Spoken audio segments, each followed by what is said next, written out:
வணக்கம் அன்பிற்குரிய மாணவர்களே, இது NCERT syllabus chemistry solid state. நம்ம கொஸ்டின் என்னென்னா, Bohr magneton which is equal to அப்படின்னு கேட்டிருக்கோம். So 9.27 into 10 to the power of -24 first option A M square ampere metre square. இப்போ ஒரு சாலிடோட மேக்னெட்டிக் ப்ராப்பர்ட்டி அப்படின்னு எடுத்துக்கிட்டிங்கன்னா, each substance has magnetic and dielectric properties for which electron is responsible. ஒவ்வொரு எலக்ட்ரானும் each electron behaves like a tiny magnet மாதிரி செயல்படும். Magnetic moment of each electron originates from two types of motion.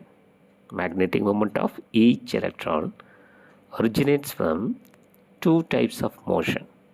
ஒன்று பார்த்தீங்கன்னா, its orbital motion around the nucleus and its spin around its own axis. ஒன்று வந்து nucleus சுற்றி வருது, இன்னொன்று அதுவே சுற்றிக்கிறது. As electron is a charged particle, thus its motion can be considered as a small loop of current which possesses a magnetic moment.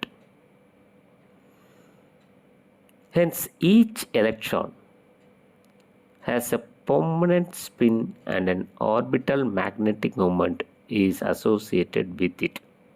Each electron has a permanent spin and an orbital magnetic moment is associated with it. Magnitude of this magnetic moment is very small. Its unit is magnetic moment oda unit Bohr magneton, which is equal to 9.27 10 power of -24 am square. In the behavior based on the above behavior of substances in the presence of magnetic field, these are classified into 5 classes. 5 கிளாஸஸாக பிரிக்கலாம், 5 டைப்ஸாக பிரிக்கலாம்.